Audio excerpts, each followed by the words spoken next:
talking about decoding criteria. We write our assignments, we're asked by the awarding bodies, by our examiners to hit the criteria. It can, well, you'll notice if you're watching the video of this that I have no hair left, and that was from my student days, pulling my hair out, trying to hit that criteria. It can be so slippery, like a piece of soap, slippery.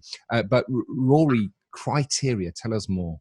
Yeah, well, criteria is the word that strikes fear and loathing into the heart of every counselling student, and the reason for that is that, as I explained in a lecture that I've delivered, that it's a different language. You're being asked to speak an academic language, and it literally is like learning a different tongue.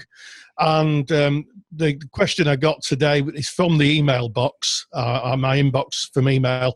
And I will say this, because it's not one on our Facebook page, I'll just say it's writer A. And she says, I'm really struggling with my course. I'm okay to journal, but I'm finding it hard work with the criteria. And then goes on to explain the criteria is 4.1, explore the difficulties of verbalising concerns and prioritising them.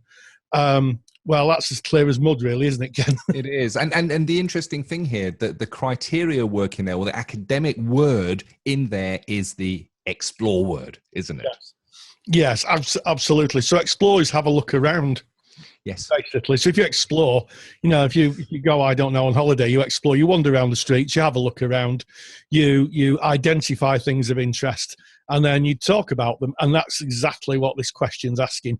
And exploring the difficulties is having a look around, I think, at your own difficulties. I'm gaining from this question that this is about and I have, funnily enough, I had another same type of question in the mailbox this week, asking much the same thing from a different awarding body. And effectively, when you start your counselling training, you're asked to look at your own material, your own stuff. And there's an old adage in counselling that says you can only go as far with the client as you're willing to go yourself. If you've got any blind spots or difficulties in your life you've not looked at, you know, you can bet your bottom dollar. But when that comes up with a client, you might find it hard. And we have to kind of sort ourselves out a working process before we can really be of use to anybody else, I think. And that's really addressed in early training, certainly level 2, certainly level 3. So the difficulties, well, you know, what's going on for you? What is it that you want to look at? Why is it difficult to communicate? What's the risk of looking at your own material and maybe putting yourself first? And what's the difficulties in speaking about it? Verbalizing is just another way of speaking. The verbiage can be writing, but usually, you know, verbalizing it, telling people. So this question is really, tell me, the examiner, what difficulties you have in talking about your own stuff, looking at it and kind of sharing it and examining it.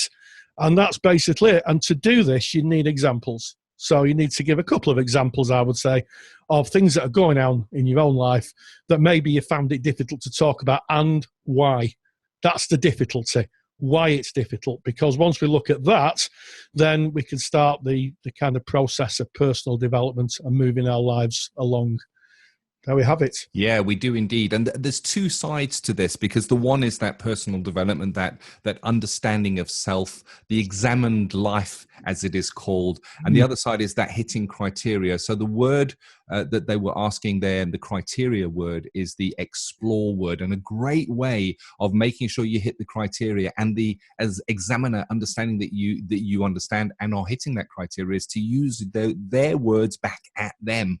And you could put something in there. So if they've said explore, what that means to you, you can write back and you can start your sentence saying, in exploring my own feelings, and you're using their word back. So you're evidencing that you must be exploring because you're telling them they are, because that's what they've asked you for. So that's the one side in the hitting criteria. The other side of it is about that journey that we take, where we do need to look at self, because if we're asking our client to look at their feelings and explore where they are, what comes up for them and what is difficult for them, and we haven't looked at ourselves, then I guess that's a big ask. Because like you said, Rory, the client can only go as far as the counselor is able to go. And I know that this is a debate from level 2, because that's the level of the academic language of explore feels lower. It feels maybe a level 2 or a level 3 Yeah, for language. sure. For It's sure. not an analyze type of question, but this is the same question that will go right through your whole counseling training and into practice. We're asked to look at self all the time. And for me, you know, the interesting thing is the world is set up in such a way that we're not encouraged to explore our feelings and our fears. We're encouraged to be strong and put them one side and get on with it and man up.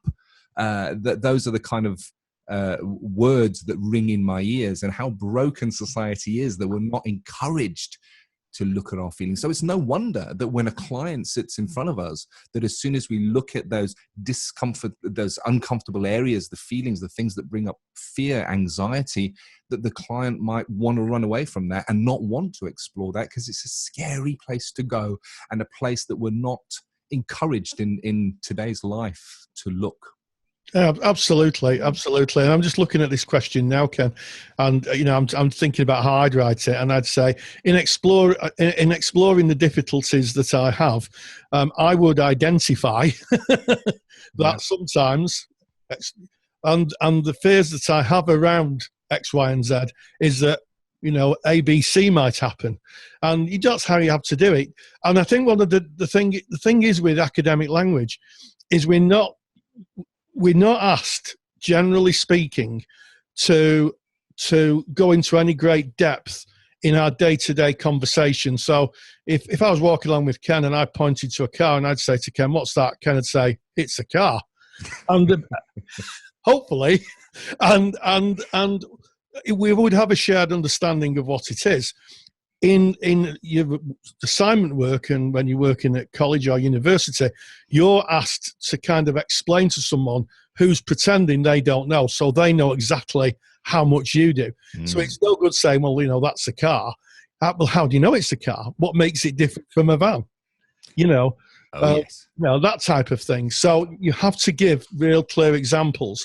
And I think that's the difficulty. It's far different to the language we use in our day-to-day life.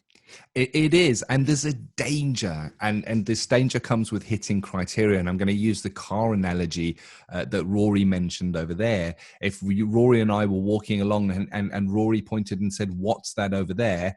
I might say, that's a car. In fact, that's a Ford, and Ford was a company that was started by Henry Ford, and Henry Ford did blah blah. I'm no longer on criteria. That's not what they're asking.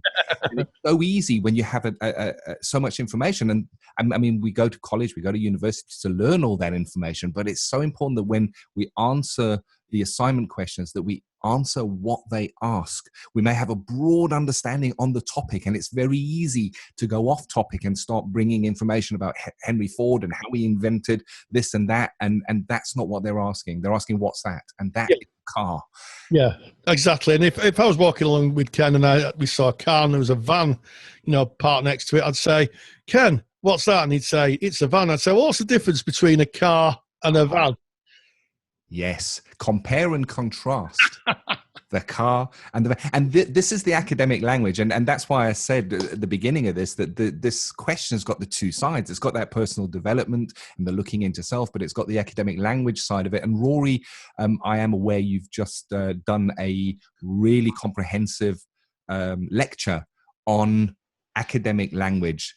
Learning a new language, I guess it is, learning how to interpret, decoding that academic language. Yeah, I have, and it's gone down very well. And it's basically a lecture on how to look at these very bland questions that you're asked, explore the difficulties of verbalizing concerns and prioritizing them, and basically learning a way of breaking it down into more. I'm going to use the word thoughtfully common language, so that you can start from what you know. And I used to do that with my students, and they found it very helpful. Yeah, and it's that criteria. Sometimes we don't walk an academic path when we learn counselling. We maybe didn't go from school into college into university and follow that path all at the same time to become counsellors. Sometimes we go out and live some life first, and we call back in our later years, and it can be decades. I was speaking to one of our counselling study resources members very recently on the telephone, and they were saying, it's been over 2 decades since they even looked at any kind of learning, and then being asked to hit criteria and understand academic language is a big ask on top of all the theory and all the skills and all the new information that you're learning. And I think that your lecture really hits the nail on the head, Rory, where it really is. It's about decoding that academic language and understanding what criteria is and how to hit it. And your handouts, of course, that you did in that lecture as well, really, really useful. But there it is. And of course, if you're wondering what is CSR, how do you get this lecture? Well, at the very end of today's podcast, we will cover where that comes from.